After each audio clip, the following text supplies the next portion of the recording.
Praise the Lord. प्रभु के पवित्र नाम की स्तुति हो, प्रभु को धन्यवाद। शालोम, आप सबको जय मसीह की नमस्कार, सलाम। आइए हम प्रभु की आज की गुरुवार की प्रभु भक्ति में लीन दिन हो जाए। सुपास प्रार्थना में अपने आप को परमेश्वर के हवाले करें। आइए हम प्रार्थना करें।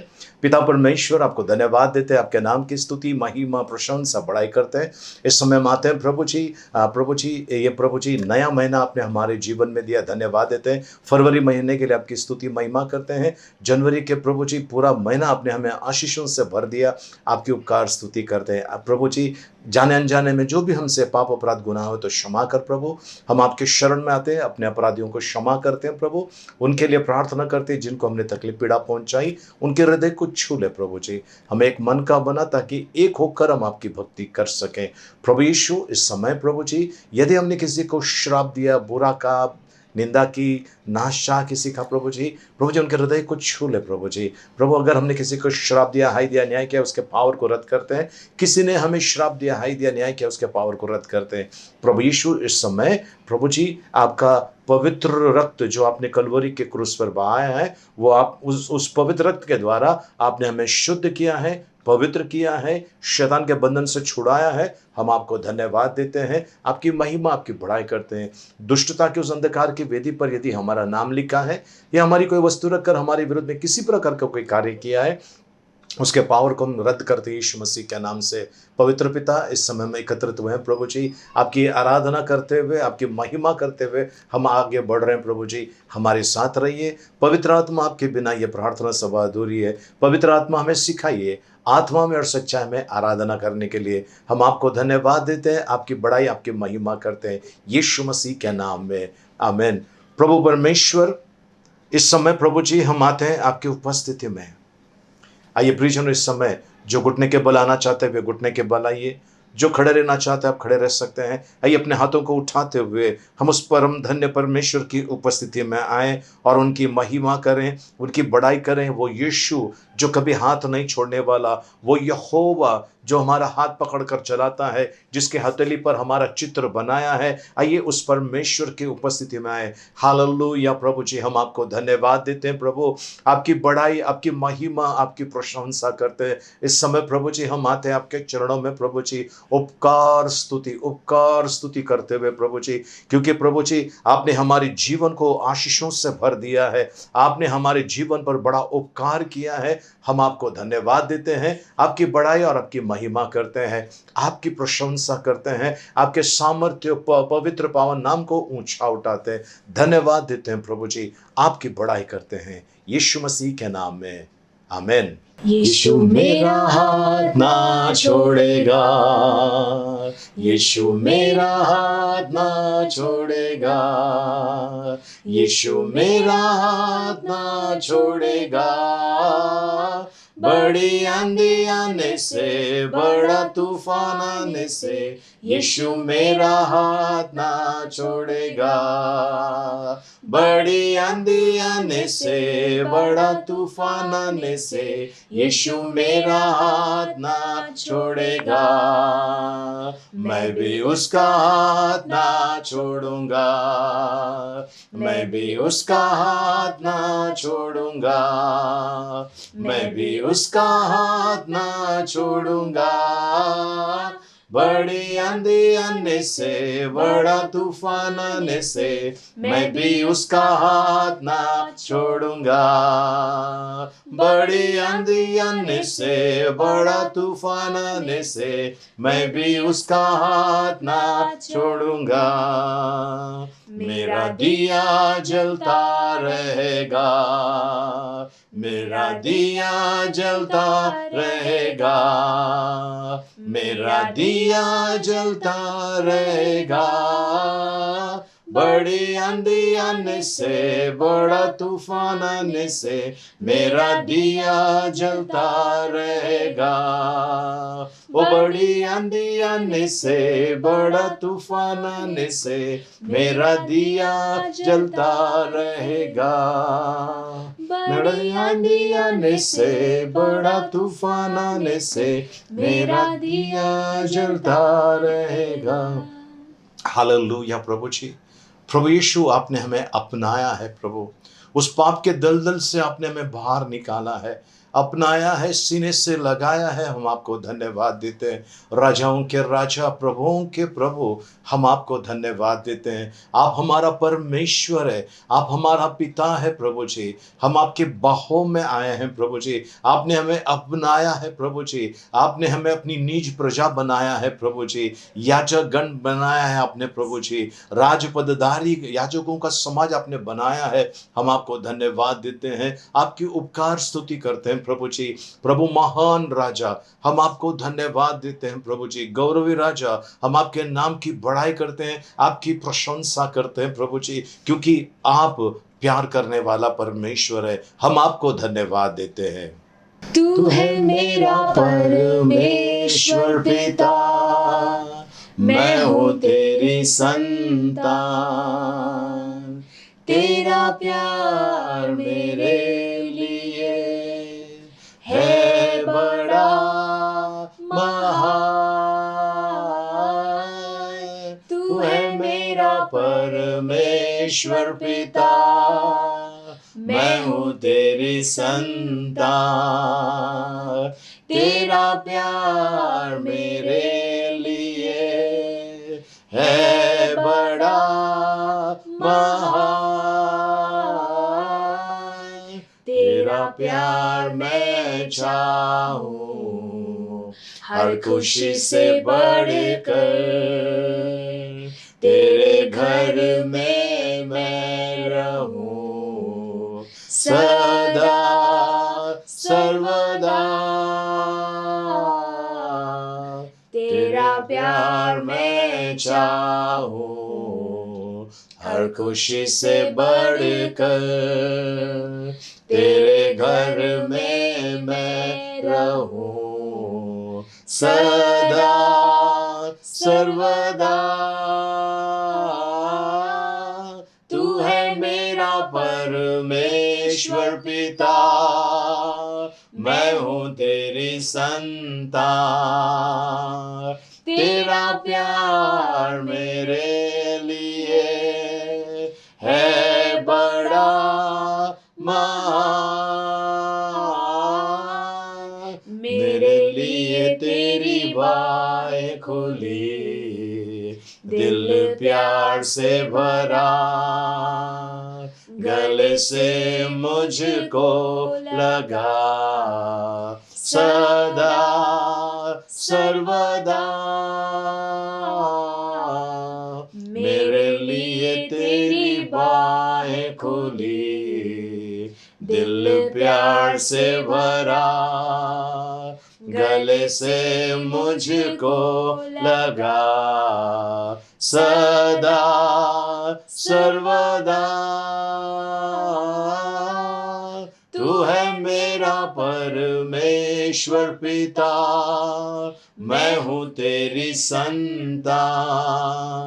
तेरा प्यार मेरे लिए है बड़ा महान। तू है मेरा परमेश्वर पिता। हालेलुया प्रभु। मैं हूँ तेरी ओरी खांदारा बालियाला राबाशी को तो रोबो। तेरा ओ धन्यवाद प्रभु जी। मेरे लिए है बड़ा महान। धन्यवाद प्रभु जी, आपके उपकार स्तुति करते हैं प्रभु जी। वो ऊंचाई पर विराजमान परमेश्वर, अपने लोगों पर कृपा करने वाले, हर एक खतरे से बचाने वाले, हर एक संकट समस्या से छुड़ाने वाले, हम आपको धन्यवाद देते हैं प्रभु जी। आप हमारा छुड़ाने वाला परमेश्वर, आप जीवित हैं प्रभु जी, आपको धन्यवाद देते हैं। वो आपकी महिमा, आपकी प्रशंसा करते हैं प्रभु जी। आपने हमारी स्तुति आराधना स्वीकार की, इसके लिए धन्यवाद देते हैं। आगे का समय आपके हाथ में सौंपते हैं। अनुग्रह, सामर्थ और कृपा में चलाइए, यीशु मसीह के मीठे मधुर पवित्र नाम में, आमेन। Praise the Lord. प्रभु को धन्यवाद फिर एक बार सुंदर सा स्तुति आराधना परमेश्वर के लिए हम कर सके, इसके लिए प्रभु को धन्यवाद। आइए प्रियजनों, हम आज वचनों में चलते हैं, परमेश्वर के वचन में, कि हमें ऐसी कौन सी चीज़ है जो परमेश्वर के प्रेम से अलग कर सकती है। आइए हम वचन में चलते हैं। रोमियो की पत्री 8 अध्याय 35 वचन। Romans chapter 8 verse 35। कौन हमको मसीह के प्रेम से अलग करेगा? क्या क्लेश या संकट या उपद्रव या अकाल या नंगाई या जोखिम या तलवार? प्रभु परमेश्वर इन पढ़े वचनों के द्वारा मैं अनुग्रह से भरपूर करें। आमीन। आइए हम प्रार्थना करें। जीवित दयालु परमेश्वर, हम आपके वचनों के ऊपर मनन करते समय आप हम सभी के साथ रहिए प्रभु जी, और प्रभु आपका अनुकंपा हम पर होवे ऐसा हम प्रार्थना करते हैं। हम सीख के समझे आपके वचन और आपके वचन के अनुसार चलें प्रभु जी, ऐसी कृपा मांगते हैं। केवल सुनने वाले ने सुनकर आपके वचन के अनुसार चलने वाले बने, ऐसे कृपा मांगते हैं। जो भी रुकावट है उसके पावर को मदद करते हैं यीशु मसीह के नाम में। आपको गौरव महिमा यीशु मसीह के नाम में। आमीन। Praise the Lord. प्रभु को धन्यवाद। प्रियजनों, आज ऐसा हुआ है, हर मसीह एकदम स्ट्रांग हो गया है। आज ऐसे मसीह लोग हैं, स्पेशली जवान लोग जो प्रभु में आ रहे हैं, इतने जबरदस्त योद्धा हैं प्रभु के, इतने जबरदस्त योद्धा है। उनके ऊपर संकट आए, समस्या आए, तकलीफ आए, उनकी हानि हो जाए, पीछे नहीं हटते हैं। ठीक है, लेकिन एक प्रॉब्लम आ रहा है। एक प्रॉब्लम यह है कि कुछ चीज़ें ऐसे भी घुस गए हैं, उन चीज़ों के पर ध्यान देना बहुत ज़रूरी है। हमने पिछली बार एक टीचिंग लिया था, उसमें बताया था नीति वचन 6 अध्याय उसका 16 है ना, उसमें 16 और 17 वचन में अगर आप देखेंगे, उसमें 7 चीज़ें हैं जिससे परमेश्वर घृणा करता है। 7 चीज़ें ऐसी हैं जिससे परमेश्वर घृणा करता है। आगे के वचनों में अगर आप देखेंगे ना, 7 चीज़ें हैं जिससे परमेश्वर घृणा करता है। उसको छोड़ और कुछ चीज़ें हैं जो आज हम परमेश्वर के वचन में देखने वाले हैं। ये 7 चीज़ें तो है ही है जिससे परमेश्वर घृणा करता है, लेकिन इसके अलावा भी कुछ और चीज़ें हैं जो परमेश्वर को पसंद नहीं। तो प्रियजनों, आपको और मुझे ये छोड़ना चाहिए। तो आज मुझे परमेश्वर के प्रेम से ऐसी क्या चीज़ें हैं, या ऐसी क्या बातें हैं, या ऐसा कौन है जो मुझे परमेश्वर के प्रेम से वंचित कर सकता है या अलग कर सकता है। सबसे पहला चीज़ है, इस धरती पे ऐसी कोई चीज़ बनी नहीं है जो मुझे परमेश्वर के प्रेम से, मसीह के प्रेम से अलग कर सकता है। ठीक है। दूसरी चीज़ है, अगर मुझे कोई परमेश्वर के प्रेम से, मसीह के प्रेम से अलग कर सकता है, वो मैं खुद हूँ। अब मैं कैसे अपने आप को परमेश्वर से अलग कर सकता हूँ? कुछ चीज़ें हैं आपके और मेरे अंदर प्रियजनों, उसको निकालना बहुत ज़रूरी है। तो आज उन चीज़ों की तरफ हम देखते हैं और हम चलते हैं परमेश्वर के वचन में पहले चीज़ की तरफ। पहला चीज़ है प्रियजनों, घमंड। ये जो घमंड अगर आपके अंदर है, मैंने तो वो जो रास्ते पे मांगते हैं उनके अंदर भी घमंड देखा है। जो रास्ते पे मांगते, पैसे मांगते हैं, चीज़ें मांगते हैं, उनके अंदर घमंड देखा है। मैं एक जगह पे गया था, वहाँ पर कुछ लोग मांगने वाले लाइन से बैठे थे, और वहाँ पर शुक्रवार का दिन था, और वहाँ पर लोग आकर गरीब लोगों को देते हैं। तो वहाँ पर उनके बीच में झगड़ा चल रहा था। वो बैठने की जगह के ऊपर तू उधर खसक, उनका झगड़ा चल रहा था। यानी उनके अंदर भी वो घमंड है। वो ये नहीं सोच रहे कि हम सब एक सर का मांगने के लिए आए, हम एक जैसा मांगने बैठे हैं, तो हमने कुछ किसी चीज़ की घमंड नहीं करना चाहिए। और यही घमंड करोड़पति में भी है, राजा महाराजाओं में भी है, या किसी के भी अंदर ये हो सकता है। और ये चीज़ जो है प्रियजनों, आपको और मुझे ऊपर से नीचे पटक सकती है, यानी परमेश्वर के राज्य से, परमेश्वर के प्रेम से अलग कर सकते हैं। देखिए प्रियजनों, जब आदम परमेश्वर के प्रेम से अलग हो गया, आज्ञा का पालन न करने के वजह से, तब तक उसका जीवन खुशहाली का था। और जैसा उसने किया, उसको वहां से हटाकर आदन के वाटिका से हटाकर उसको अभी तकलीफ वाली जगह पर रख दिया, जहां पर उसको खेती बाड़ी करना है, और खेती के साथ में, उपज के साथ में कांटे भी आएंगे, और कितनी सारी तकलीफों का सामना करना पड़ा। वहां पर परमेश्वर से अलग हो गया। परमेश्वर ने कहा था, जब तू इस फल को खाएगा तू मर जाएगा। मतलब प्रेम से अलग हो गया, रिश्ता टूट गया है। ठीक है। सो पहले आदम ने पाप किया, दूसरे आदम ने उस पाप से निकलने का रास्ता बनाया, और वो है यीशु मसीह। सो सबसे पहला चीज है घमंड। आपको और मुझे अगर घमंड है तो किस बात का घमंड है? किस बात का घमंड है आपको और मुझे? यहां पर हम आए हैं, कुछ भी लेकर नहीं आए हैं और कुछ भी लेकर नहीं जाने वाले। यहां का सब यहीं छोड़कर जाना है। फिर घमंड किस बात का? घमंड किस बात का? मेरी इज्जत नहीं की इन्होंने, ठीक है ना, उन्होंने इज्जत नहीं की, लेकिन परमेश्वर आपकी इज्जत बढ़ाना चाहता है। आमेन, हालेलुया। प्रभु को धन्यवाद हो, प्रभु की स्तुति हो, प्रभु को महिमा। घमंड के बारे में ओबादिया की किताब में सुंदर रीति से लिखा हुआ है। पहला अध्याय उसका 3 और 4 वचन हम पढ़ने वाले हैं। ओबादिया की किताब उसका पहला अध्याय 3 और 4 ये एदोम के बारे में कहता है। इंग्लिश में पहले ही वचन में लिखा है एदोम के बारे में, हिंदी के अंदर पहले वचन में नहीं लिखा है, लेकिन 8वें वचन में लिखा है, वो एदोम के बारे में कहता है। चलिए हम पढ़ लेंगे जी, ओबादिया की किताब पहला अध्याय 3 और 4 वचन। हे पहाड़ों की दरारों में बसने वाले, हे ऊंचे स्थान में रहने वाले जी, तेरे अभिमान ने तुझे धोखा दिया है। तेरे अभिमान, तेरे घमंड ने तुझे धोखा दिया है। ऊपर चट्टान पर बसने वाले, इसका मतलब है ऊंचे जगह पर रहने वाले, तेरे अभिमान ने, तेरे घमंड ने तुझे धोखा दिया है। जी, तू मन में कहता है जी, कौन मुझे भूमि पर उतार देगा, कौन मुझे नीचे उतार देगा। जी, परंतु चाहे तू उकाब की नाई उड़ता हो, वरन तारागण के बीच अपना घोंसला बनाए हो, तो भी मैं तुझे वहां से नीचे गिराऊंगा। मैं तुझे वहां से नीचे गिरा दूंगा। इसका मतलब है परमेश्वर घृणा करता है, घमंडियों का वो सामना करता है, घमंडियों का वो, अभिमानियों का वो सामना करता है। इसके लिए प्रियजनों, घमंड किस चीज का है? आपके पास पैसे हैं, प्रेज़ द लॉर्ड, दागिने सोना चांदी है, प्रेज़ द लॉर्ड, प्रभु को धन्यवाद, है ना, लेकिन आप ये लेके जाने वाले हैं नहीं ना, फिर किस चीज का घमंड करते हैं? आपके जाने के बाद आपके लोग ही आपस में लड़ेंगे, ये मुझे चाहिए, ये मुझे चाहिए, ये हिस्सा मेरा है, ये उसका हिस्सा मेरा है, इसमें लगे रहेंगे। तो आपने किया क्या प्रियजनों? यहाँ का सब यहीं छोड़कर जाना है। तो घमंड किस बात का?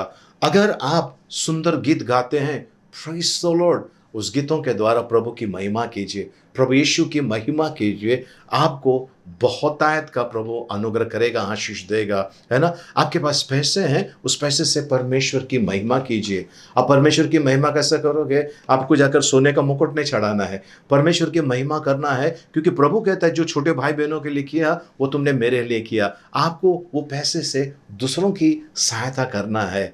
आपके पास अच्छे कपड़े हैं, उनको देखिए, जिनके पास वस्त्र नहीं है उनको देखिए, उनकी सहायता कीजिए। प्रियजनों, जो आप करोगे छोटे भाई बहनों के लिए, गरीबों के लिए करोगे, परमेश्वर कहता है वो तूने मेरे लिए किया। अक्सर लोग जूना कपड़ा देते हैं, मैं तो कहता हूँ नया कपड़ा देना चाहिए, नया कपड़ा देना चाहिए। अक्सर भोजन वो देते हैं जो बचा हुआ है, नहीं नहीं नहीं, उनके लिए स्पेशल बना कर दीजिए। परमेश्वर जो आपको देखता है आपकी सहायता करेगा। एक छोटा गरीब इंसान अगर आपको कुछ सिखा रहा है, कुछ समझा रहा है, या कुछ आपको नसीहत दे रहा है, ओए तू सिखाएगा मुझे, तेरी औकात है क्या मुझे सिखाने की? ये घमंड हो गया। प्रियजनों, घमंड के साथ में बहुत सारी चीजें जुड़ी हुई, अहम जुड़ा हुआ है, ईगो, घमंड के साथ में ईगो जुड़ा हुआ है, घमंड के साथ में ढेर सारे पाप जुड़े हुए हैं। इसके लिए परमेश्वर घमंड करने वालों से घृणा करता है, अभिमानियों का वो सामना करता है। इसके लिए घमंड से बाहर आ जाइए, आपको जाना है। अब मुझे एक बात बताइए, आपको अगर किसी भी चीज का घमंड है, चलिए हम मान लेते हैं कि आपको किसी चीज का घमंड है, ऐसा थोड़ी देर के लिए सोच लीजिए, घमंड है। अगर आपको कुछ बीमारी आ गई, अगर आपको खून की जरूरत है, और आप तभी ये कहेंगे कि मुझे मेरे जाति वाले का खून चाहिए, या मेरे पोजीशन में जो है वैसे पोजीशन वाले का खून चाहिए, वहां पर खून ब्लड बैंक में पता नहीं कौन देकर जाता है। कोई छोटा इंसान, गरीब इंसान, कंगाल इंसान भी खून देके जाता है। वो सोचता है कि मेरे खून से किसी का मदद हो सकता है, किसी को जिंदगी मिले। क्या पता वो खून अगर आपके अंदर आ गया तो उस समय आप जात देखते हैं, बिरादरी देखते हैं, वो कौन से रुतबे का है, वो कौन से तबके का है, वो आप देखते हैं। नहीं नहीं, मेरी जान बचाओ, मुझे खून चढ़ाओ, मुझे खून चढ़ाओ बोलते हैं ना। तो प्रियजनों, उस समय वो घमंड कहाँ पर गया? उस समय वो घमंड कहाँ पर गया?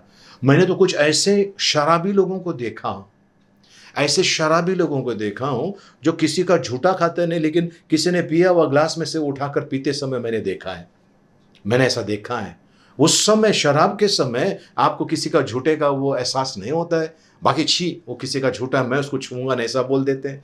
आज किस चीज का घमंड है? जो आदमी 4 दिन से भूखा है, 4 दिन से भूखा है, उसको खाने का एक दाना, अनाज का एक दाना उसके पेट में नहीं है, उसको अगर कुछ बचा हुआ भी खाना दोगे वो चुपचाप खा लेगा। वहां पर उसका घमंड नहीं चलता, क्योंकि उसको पता है मैं नहीं खाऊंगा मैं मर जाऊंगा। कमजोरी उसके शरीर के अंदर घुस चुकी है, उस समय चीजें चल जाती हैं। क्यों ऐसा होता है प्रियजनों? आज उन चीजों को उतार कर फेंक दें। ये हमारे लिए नहीं है, ये शैतान का हथियार है। शैतान इन चीजों के द्वारा आपको और मुझे परमेश्वर से दूर कर रहा है। इसके लिए परमेश्वर घमंडियों का सामना करता है ना, अभिमानियों का सामना करता है। हम फिर से एक बार पढ़ लेंगे ओबादिया की किताब, पहला अध्याय 3 और 4 वचन। हे पहाड़ों की दरारों में बसने वाले, हे पहाड़ों की दरारों में बसने वाले, हे ऊंचे स्थान में रहने वाले, हे ऊंचे स्थान में रहने वाले, तेरे अभिमान ने तुझे हाँ। धोखा दिया है। तेरे अभिमान ने, तेरे घमंड ने तुझे धोखा दिया है। यानी कि प्रियजनों, परमेश्वर आपको और मुझे कहना चाहता है, और खास तौर से चेतावनी के साथ कहना चाहता है, तेरे अभिमान ने तुझे धोखा दिया है। यानी अभिमान या घमंड धोखा देता है। अभिमान या घमंड धोखा देता है, और परमेश्वर यही कहना चाहता है। तो घमंड करने से क्या हो जाता है? धोखा मिल सकता है आपको। Praise the Lord, hallelujah. चलिए हम दूसरे पॉइंट की तरफ चलते हैं, और वो है क्षमा नहीं करना। दूसरा एक पॉइंट है क्षमा नहीं करना। ओके, मत्ती रचित सुसमाचार 6 अध्याय उसका 15 वचन में चलते हैं। और यदि तुम मनुष्यों के अपराध क्षमा ना करोगे तो तुम्हारा पिता भी तुम्हारे अपराध क्षमा ना करेगा। ओके, तुम अगर मनुष्य के अपराधों को क्षमा नहीं करोगे तो स्वर्गीय पिता तुम्हारे अपराधों को क्षमा नहीं करोगे। प्रियजनों, क्षमा ये एक सुंदर सा हथियार है परमेश्वर का। क्षमा न करना ये शैतान का हथियार है। मैं मर जाऊंगा लेकिन उसको क्षमा नहीं करूंगा, ये शैतान का हथियार है। क्षमा करना, आपको पता है, एक व्यक्ति को लेकर आया था जिसको पैरालिसिस हुआ था, है ना, उसको लकवा मारा था। उस लकवे के पेशेंट को, उस व्यक्ति को यीशु मसीह देखता है और कहता है, तेरे पाप क्षमा किए गए, तेरे पाप क्षमा कर दिए गए। इसका मतलब है क्षमा के साथ में उसका स्वास्थ्य जुड़ा हुआ था, और ये आज आपका मेरा भी स्वास्थ्य क्षमा के साथ में जुड़ा हुआ है। आप चाहते हैं अच्छे स्वास्थ्य में रहे, तो अपने अंदर जो है क्षमा न करने की जो ताकत है या क्षमा न करने की जो आदत है, उसको उठाकर बाहर फेंक दो। ये आपके जीवन के जड़ को खोखला कर रहा है। इसके लिए क्षमा न करना, परमेश्वर का वचन कहता है, मेरा स्वर्गीय पिता भी तुम्हें क्षमा नहीं करेगा। कब? जब तू औरों को क्षमा नहीं करोगे। मत्ती रचित सुसमाचार 9 अध्याय उसका 2 वचन में लिखा है, क्षमा करने से क्या होता है। चलिए पढ़ लेते हैं हम मत्ती रचित सुसमाचार 9 अध्याय उसका 2 वचन। और देखो, कई लोग एक झोले के मारे हुए को खाट पर रखकर उसके पास लाए। यीशु ने उनका विश्वास देखकर उस झोले के मारे हुए से कहा, हे पुत्र, ढाढ़स बांध, तेरे पाप क्षमा हुए। हे पुत्र, ढाढ़स बांध, तेरे पाप क्षमा हो गए। प्रियजनों, जैसा यीशु मसीह ने कहा, वो उस बीमारी से ठीक हो गया। यानी कि उसके अंदर कुछ पाप था, वो पाप उसकी चंगाई को रोक रहा था। वो पाप उसके अंदर बीमारियां ऐसा लेकर आया, ऐसी बीमारी लेकर आई, जैसा वो चल नहीं फिर नहीं सकता है, कुछ भी नहीं, उसको वो खाट के ऊपर ही था और खाट के साथ में उसको लेकर आया था। लेकिन यहाँ पर क्या हो गया, उसने क्षमा उसको मिल गए परमेश्वर से। और बाइबल क्या बताती है प्रियजनों, हमने पढ़ा भी, मत्ती रचित सुसमाचार 6 अध्याय 15 वचन में कहा है, यदि तू औरों के अपराधों को क्षमा नहीं करेगा तो मेरा स्वर्ग पिता तुम्हारे अपराधों को क्षमा नहीं करेगा। अब इसको प्रभु यीशु ने क्षमा इसके लिए दिया, शायद उसने सबको क्षमा किया। प्रियजनों, मैं एक व्यक्ति को जानता हूं जो अब इस संसार में नहीं है, प्रभु के घर चले गए। उस व्यक्ति को भयानक कुछ ऐसा बीमारी आ गई, भयानक बीमारी आ गई। उस बीमारी में उसको उसके ऑपरेशन हुए और शरीर के कुछ अंग काटने पड़े। उस समय वो वहाँ पर बैठकर टूट चुका था और वो याद कर कर के सबको क्षमा कर रहा था, याद कर कर के वो प्रार्थना कर रहा था कि प्रभु मुझे क्षमा कर, प्रभु मुझे क्षमा कर। मैं आपसे कहना चाहता हूँ प्रियजनों, आपके परखे ऐसा समय आए उसके पहले सावधान हो जाइए। ये समय कब आएगा पता नहीं है। इसके लिए हम हमेशा हमारी प्रार्थना में बोलते हैं कि प्रभु जी, जिसे दंड मिला है और जिसे दंड मिलने वाला है, क्षमा कर प्रभु। हम हमारे प्रार्थना सभाओं में इन शब्दों का बार बार प्रयोग करते हैं कि प्रभु उन्हें क्षमा कर, है ना। सो प्रियजनों, आज आपको क्षमा मिलना बहुत ज़रूरी है। और ये कौन सी क्षमा? आपके पापों की क्षमा हो गई, लेकिन आपने औरों को क्षमा नहीं किया है। ये एक दूसरा पॉइंट जो है बड़ा भयानक है, ये आपको और मुझे करना बहुत ज़रूरी है। आमीन, हालेलुया। तीसरी चीज़ की तरफ हम चलते हैं, कुड़कुड़ाना। मैंने 13 दिसंबर 2020 को जो वीडियो हमारा अपलोड हुआ था उसमें लिखा है अवॉइड मर्मरिंग, है ना, कुड़कुड़ाना बंद कर दो, रोक दो, वो हमारा शीर्षक है। आप उस वीडियो को देख सकते हैं। और ये जो पॉइंट है हमारा बड़े विस्तार से हमने आपके सामने रखा है। 13/12/2020 को हमारा ये वीडियो हमने अपलोड किया था, आप उसको देख सकते हैं। ठीक है, परमेश्वर का वचन कहता है कुड़कुड़ाने वाले परमेश्वर को बिल्कुल पसंद नहीं है। पहला हमने देखा घमंड, दूसरा हमने देखा क्षमा नहीं करना। अब तीसरी चीज की तरफ चलते हैं, कुड़कुड़ाना। बाइबल बताती है, पहला कोरिन्थियों 10 अध्याय 9 और 10 वचन हम पढ़ने वाले हैं। पहला कोरिन्थियों 10 अध्याय 9 और 10 वचन जी। और ना हम प्रभु को परखें, ना हम प्रभु को परखें जैसा जी, उनमें से कितनों ने किया और सांपों के द्वारा नाश किए गए। उनको सांप ने ढस लिया और उनका नाश हो गया जी। और ना तुम कुड़कुड़ाए, ना तुम कुड़कुड़ाए, जिस रीति से जी उनमें से कितने कुड़कुड़ाए और नाश करने वालों के द्वारा नाश किए गए। प्रियजनों, कुड़कुड़ाना किसी भी चीज में कुड़कुड़ाना नहीं चाहिए। आपको और मुझे परमेश्वर ने रोमियो की पत्री 8 अध्याय 37 वचन में लिखा है, जयवंत से बढ़कर बनाया है। ठीक है, परमेश्वर ने आपको और मुझे जयवंत से बढ़कर बनाया है। तो प्रियजनों, परमेश्वर का वचन ये भी कहते हैं सारी बातें मिलकर भलाई को उत्पन्न करती है। तो आज आपके और मेरे जीवन में कोई तकलीफ आया है, उसको तकलीफ समझ के मत बैठिए।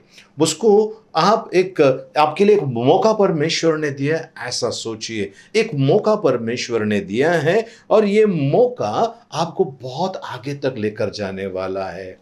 प्रियजनों, कुछ लोग हैं जो टूट जाते हैं, हार जाते हैं, है ना, निराश हो जाते हैं और वो सोचते हैं कि मैं बलि का बकरा किसको बनाऊं। वो पत्नी को, बच्चे को, पड़ोसियों को, बॉस को, सेक्रेटरी को, इसको उसको, सबके ऊपर वो दोष मंडने का सोचता है और सब लोग कहता है कि ये लोग बेकार है, ये लोग बेकार है, इन्होंने ऐसा किया, उन्होंने ऐसा किया।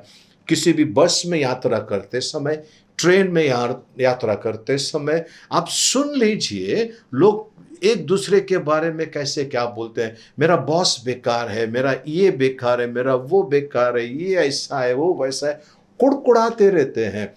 परमेश्वर ने अगर आपको कहीं रखा है, वहां पर बदलाव लाने के लिए रखा है। Hallelujah, praise the Lord.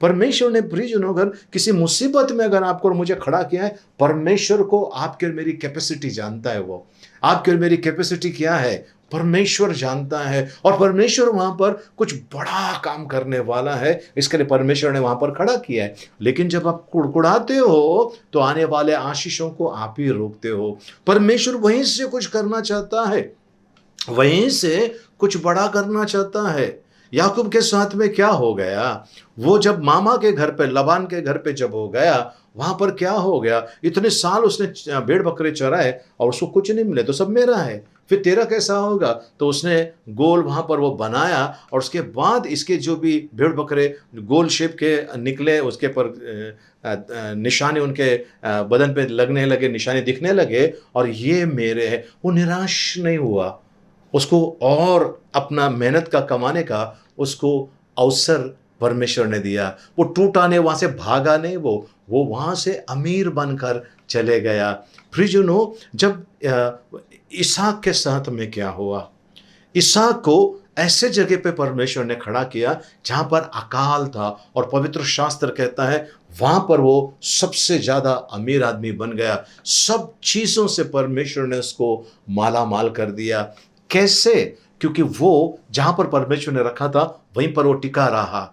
हम देख लेते हैं ना जोसेफ के बारे में, क्या हो गया, उसके भाइयों ने उठाकर कहाँ पर डाल दिया, उसको उठाकर गड्ढे में डाल दिया, फिर उठाकर पोतीफार को बेचा, पोतीफार ने उसको उठाकर जेल में डाला। वहां पर भी वो निराश नहीं हुआ प्रियजनों, वहां पर भी वो मजबूती से खड़ा हो गया। परमेश्वर ने उसको प्रधानमंत्री बनाया। दाऊद जो भेड़ बकरी चराने वाला, उसके भाई ने उसको कितना वो बोला कि तू यहाँ पर क्यों आया है ना, बहुत डांटा उसको। भेड़ बकरी किसके भरोसे पे छोड़कर आया है। वो उस दिन अपने भाइयों का नहीं सुना, क्योंकि उसको गोलिया को गिराने का था। उसने गोलिया को नीचे गिरा दिया। वहां पर अपने भाई के कुड़कुड़ाने में, अपने भाई का वहां पर बोमा बुम करने में, है ना, उसने वहां पर ध्यान नहीं दिया। उसका ध्यान था मुझे गोलिया को गिराना है, और उसने गोलिया को गिराया। पूरा इज़राइल का सर गर्व से ऊपर कर दिया उसने। आमीन, हालेलुया। आप किस चीज में फंसे हुए? कुड़कुड़ाइए मत, आनंदित हो जाइए। परमेश्वर आपको वहां पर कुछ बड़ा देने वाला है।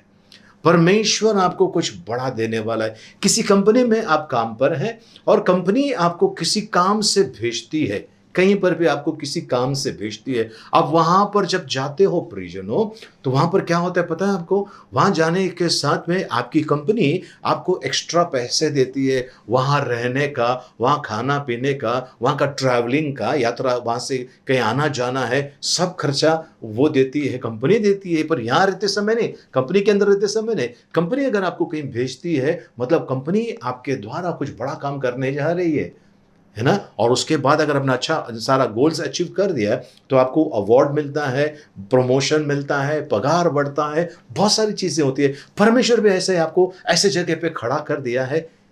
कुड़कुड़ाना नहीं, कुड़कुड़ाना नहीं, बिल्कुल नहीं कुड़कुड़ाना। शांत होना और कहना प्रभु मैं तैयार हूं।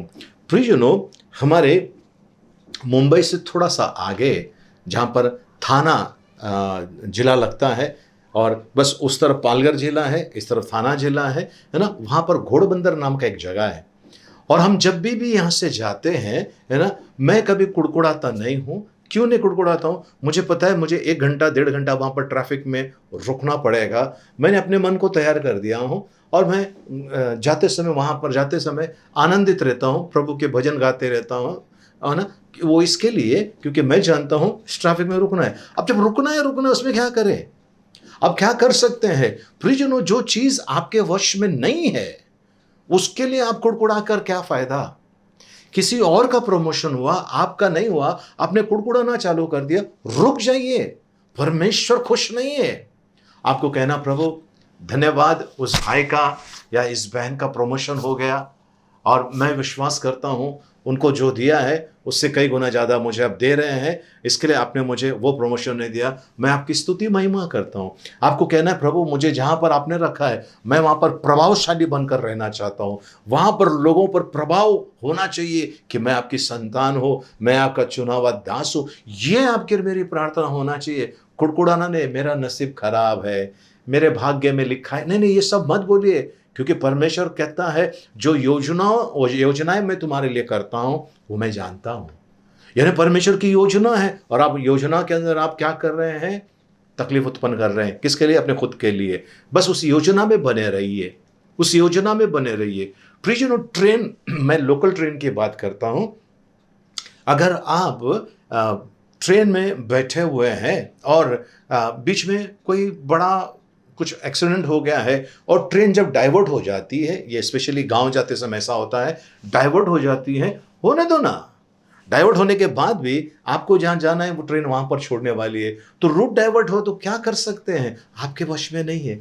बस शांत रहिए, आनंदित रहिए। प्रियजनों, मुझे ऐसा हुआ, मैं केरला जा रहा था, मैं लगभग 8 घंटे स्टेशन के पर खड़ा था। 8 घंटे वसई स्टेशन पर खड़ा था, 8 घंटे। हम लोग और एक जगह पे गए थे, वहाँ पर दोपहर का ट्रेन रात को 11 बजे आई है। हम लोग रुके थे, कुड़कुड़ाए नहीं, आनंदित थे, प्रार्थना कर रहे थे, भजन गा रहे थे और परमेश्वर ने आशीष दिया।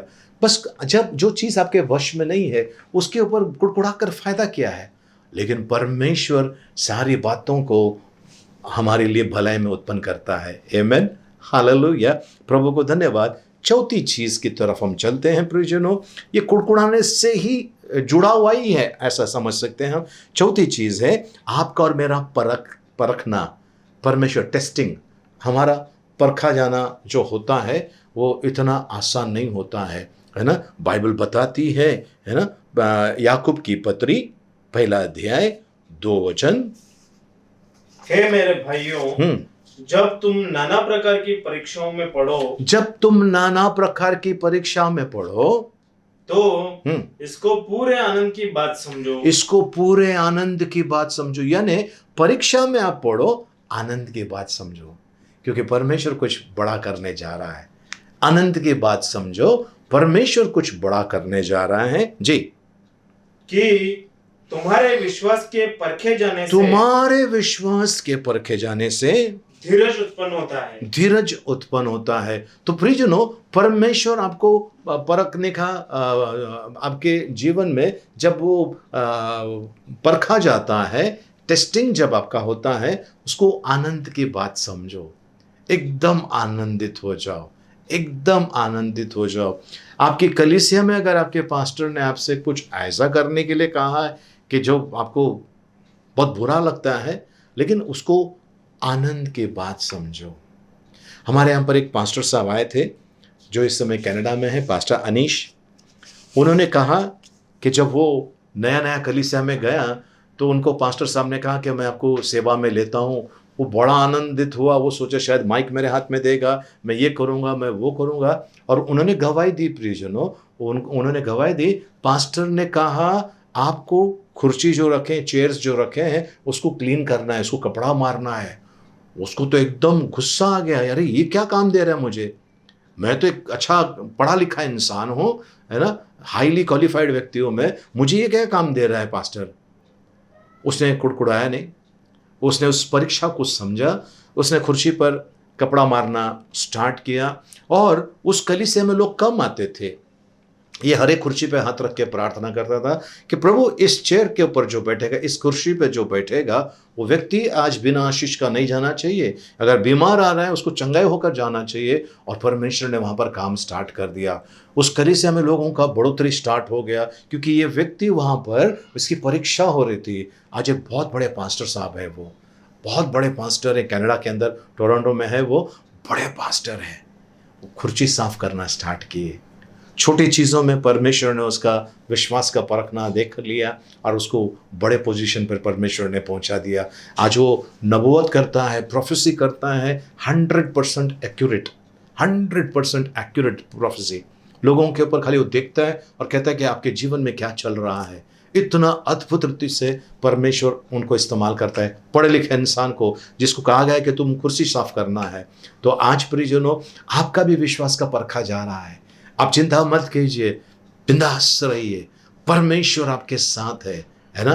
तो आपको क्या ऐसी चीज़ें हैं जो परमेश्वर के प्रेम से अलग कर सकता है, मसीह के प्रेम से अलग कर सकता है? सबसे पहला चीज़ हमने देखा घमंड। आपको घमंड नहीं करना है। अगर आप अच्छा गा रहे हो, बस नम्र बनिए, परमेश्वर आपके जो आवाज़ को और मीठा और अभिषेक वाला आवाज़ बना देगा। ठीक है, अगर आप वाद्य कोई बजा रहे, संगीत का कोई वाद्य बजा रहे हैं, तो परमेश्वर आपकी उंगलियों में, है ना, आपके जीवन में ऐसा अद्भुत काम करेगा। अगर आप कोई एवी ऑडियो वीडियो सिस्टम को अगर आप ऑपरेट कर रहे हो, कुड़कुड़ाइए मत, परमेश्वर आपको और ज़्यादा इस्तेमाल करेगा, है ना।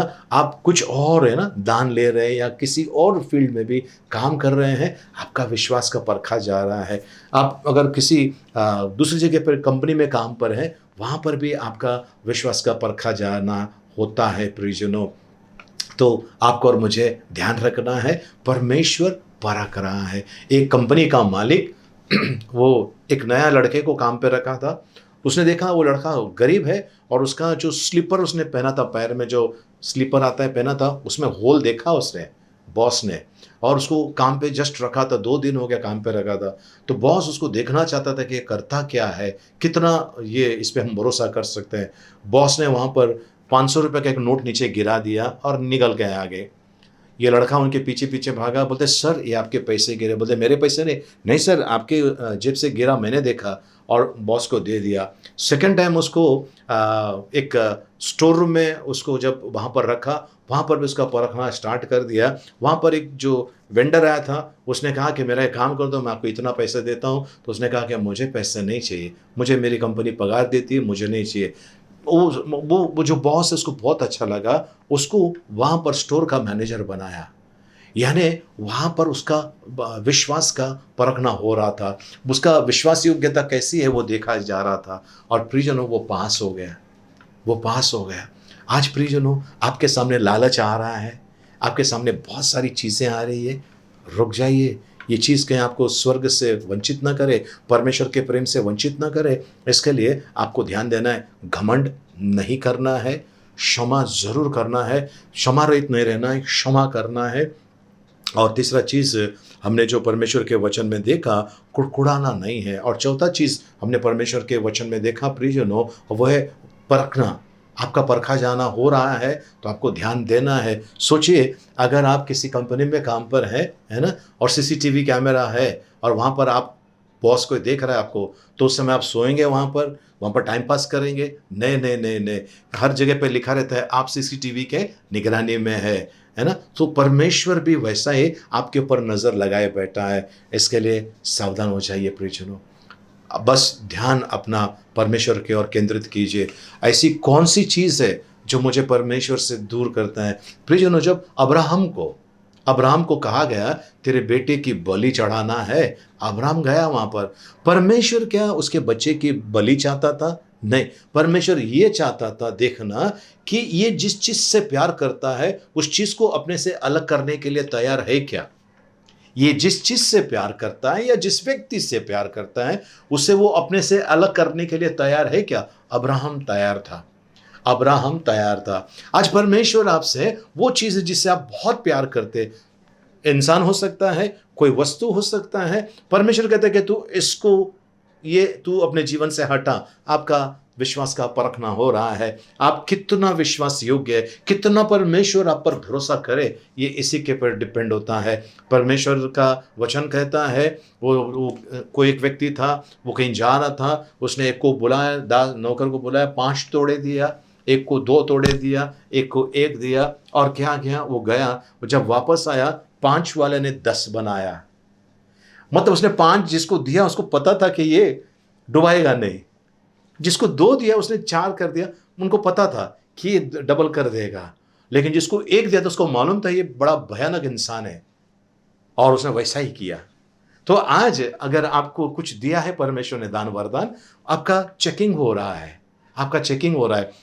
आप किसी के लिए प्रार्थना कर रहे हैं, वो आदमी ठीक हो रहा है, अरे मैं तो अभी बड़ा बन गया शेर बहादुर। नहीं प्रियजनों, गिफ्ट मिला है तो साथ में नम्रता भी होना बहुत ज़रूरी है। परमेश्वर का वचन कहता है वो अभिमानियों का सामना करता है पर दिनों के ऊपर अनुग्रह करता है। आज अगर आपको घर मिला है तो आप अपने रिश्तेदारों को जलाने के लिए, उनको तड़पाने के लिए कुछ मत कीजिए। प्रभु को धन्यवाद दीजिए, आपका चेकिंग हो रहा है, आपका चेकिंग हो रहा है ना। परखा जा रहे हैं आप, है ना। ध्यान दीजिए, आपका टेस्टिंग हो रहा है। बड़ा घर मिला है, घमंड मत कीजिए, लोगों को जलाने के लिए कुछ मत कीजिए। परमेश्वर को धन्यवाद दीजिए, परमेश्वर और बड़ा देना चाहता है। आमीन। एक दिन आएगा, हमें वो घर में लेके जाएगा जो हाथ से नहीं बना जाता है ना। उस जगह पे जहाँ पर परम धन्य परमेश्वर उपस्थित होंगे, वहाँ सूरज नहीं, चांद नहीं, तारे नहीं, वहाँ पर परमेश्वर ही पूरे स्वर्ग का उजियाला रहेगा। वहाँ पर लेके जाना चाहते हैं जहाँ पर भूख नहीं, प्यास नहीं, रोना नहीं, दांत का पीसना नहीं, वहाँ पर बीमारी नहीं, कुछ भी नहीं, ऐसे जगह पे लेके जाना चाहता है। अब करना क्या है प्रियजनों? जो चीज़ें मैंने आपको बताया है ना, नीति वचन 6 अध्याय 16 से आप देखेंगे, उसमें लिखा है 7 चीज़ों के बारे में लिखा है, और 4 चीज़ें मैंने अलग अलग तरीके से आपको बताया है। इसमें मजबूत रहिए, परमेश्वर आपसे प्यार करता है। प्रभु परमेश्वर हम सबको अनुग्रह से भरपूर करे। आमेन, आमेन। आइए हम प्रार्थना करें प्रियजनों। पिता परमेश्वर आपको धन्यवाद देते हैं, आपके नाम की स्तुति महिमा प्रशंसा आपके बड़ाई करते हैं प्रभु जी। प्रभु आपके पवित्र वचनों के लिए धन्यवाद प्रभु जी। आज आपने हमसे बातें की हैं, हमारी सहायता कीजिए प्रभु जी, हमारी मदद कीजिए, हम प्रार्थना करते हैं यीशु मसीह के नाम में, आमेन आमेन। प्रियजनों, मैं इस समय आपके लिए प्रार्थना करना चाहता हूँ। आप मेरे पीछे बोलिए। यदि आप कोई नए हैं, है ना, पहली बार इस चैनल से जुड़े हुए हैं, नए हैं, तो अपना जीवन परमेश्वर को सौंप दीजिए, क्योंकि प्रियजनों, परमेश्वर का पुत्र यीशु मसीह का आना शीघ्र है और वो लोग उनके साथ में जाएंगे जिन्होंने अपना जीवन उनको समर्पित किया हुआ है। जिन्होंने अपना जीवन उनको समर्पित किया है वो लोग प्रभु यीशु मसीह के साथ जाने वाले हैं। सो आप मेरे साथ में प्रार्थना कीजिए, हम पश्चाताप की भी प्रार्थना करेंगे। आप तैयार हैं प्रियजनों? पिता परमेश्वर, मैं आपको धन्यवाद देता हूं, आपने मुझे ये मौका दिया है। आज मैं पश्चाताप करता हूं, मुझे क्षमा कीजिए। गर्व, घमंड, इन बातों को अगर आपने मेरे जीवन में देखा है, मुझे क्षमा कीजिए। मैं अभिमानी बनकर, घमंडी बनकर, नम्र बनकर जीना चाहता हूं। यदि मैंने किसी को क्षमा नहीं किया है, आज बिना शर्त प्रभु यीशु मसीह के नाम से क्षमा करता हूं। पिता परमेश्वर, यदि मैं कुड़कुड़ाता रहता हूं, मुझे क्षमा कीजिए। आज से सब छोड़कर मैं आपके पीछे चलना चाहता हूं। यदि मेरा विश्वास का परखा जाना हो रहा है, उसमें मैं असफल रहा हूं, मुझे क्षमा कीजिए प्रभु, मुझे मजबूत बनाइए। मैं धन्यवाद देता हूं। प्रभु यीशु, मेरे जीवन में आइए, मुझे क्षमा कीजिए। मेरा स्वामी और मेरा उद्धारकर्ता बनकर आइए। मैं धन्यवाद देता हूं यीशु मसीह के मीठे मधुर पवित्र नाम में, amen amen. Praise the Lord. प्रभु को धन्यवाद हो। प्रियजनों, आइए हम प्रार्थना की समाप्ति करें। भजन संहिता 23 एक साथ में हम बोलेंगे। यहोवा मेरा चरवाहा है, मुझे कुछ घटी ना होगी। वह मुझे हरी हरी चराइयों में बैठाता है। वह मुझे सुखदायी जल के झरने के पास ले चलता है। वह मेरे जी में जी ले आता है। धर्म के मार्गों में वो अपने नाम के निमित्त मेरी अगुवाई करता है। चाहे मैं घोर अंधकार से भरी हुई तराई में होकर चलूं, तो भी हानि से न डरूंगा, क्योंकि तू मेरे साथ रहता है। तेरे सोंठे और तेरे लाठी से मुझे शांति मिलती है। तू मेरे सताने वालों के सामने मेरे लिए मेज बिछाता है। तूने मेरे सिर पर तेल मला है। मेरा कटोरा उमड़ रहा है। निश्चय भलाई और करुणा जीवन भर मेरे साथ साथ बने रहेगी, और मैं यहोवा के धाम में सर्वदा वास करूंगा। आमेन। आइए हम आखिरी आशीर्वाद के लिए प्रार्थना करें। अपने स्वरों को झुकाएं, आंखों को बंद करें। अब पिता परमेश्वर का प्रेम, प्रभु यीशु मसीह का अनुग्रह और पवित्र आत्मा की सहभागिता अब से लेकर सदा तक हम सबके साथ में बनी रहे। आमेन आमेन। प्रियजनों, हम इस समय प्रार्थना करने जा रहे हैं उन लोगों के लिए जिनका इस सप्ताह भर में जन्मदिन है। आइए हम प्रार्थना करें। पिता परमेश्वर, इस सप्ताह भर में जिनका भी जन्मदिन है, शादी का सालगिरह है या कोई प्रकार की एनिवर्सरी है प्रभु जी, वर्षगांठ है प्रभु जी किसी प्रकार का, उनको आपके हाथ में देते हैं प्रभु जी। उनका ताबा लीजिए, दीर्घायुष और प्रभु इनके जीवन में खुशहाली प्रभु जी, रोग मुक्ति का जीवन, शांति और आशीर्वाद से परिपूर्ण ऐसा जीवन देना प्रभु जी। इन्हें कोई भी आपके प्यार से वंचित ना करें प्रभु, ऐसी कृपा मांगते हैं। धन्यवाद देते हैं प्रभु जी, आपका गौरव महिमा आपकी बड़ाई करते हैं यीशु मसीह के मीठे मधुर पवित्र नाम में, आमेन।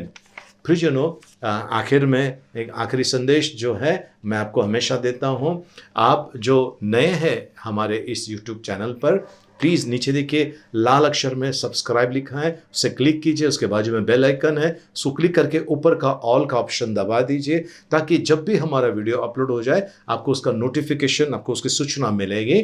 ठीक है, काफ़ी लोग इस वीडियो को देखते हैं, आपका धन्यवाद। आप जो हमसे जुड़े हुए हैं, बहुत बहुत धन्यवाद। आप अपने दोस्तों को, अपने मित्रों को आप बता रहे हैं कि इस वीडियो को देखिए, सब्सक्राइब कीजिए, है ना। आपका बहुत बहुत शुक्रिया। हम में से काफ़ी लोग इस वीडियो को देखते हैं और लेकिन वो लाइक बटन नहीं दबाते हैं। लाइक बटन दबा दीजिए प्रियजनों, हमें हमारे काम का प्रोत्साहन मिलता है जब आप लोग इस वीडियो को देखते हैं और उसको लाइक करते हैं।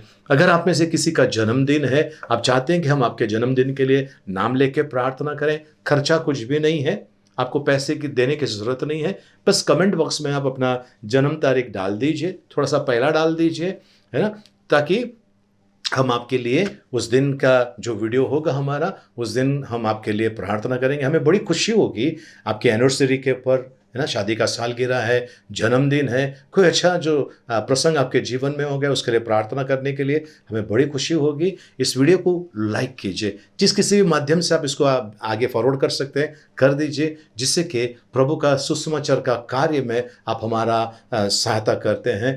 प्रभु आपको निश्चित निश्चित बहुतायत से आशीष करेगा। प्रार्थना सभा समाप्त हो गई। एक दूसरे से मिलिए, प्रभु का आशीष मांगे। जय मसीह की, जय हिंद।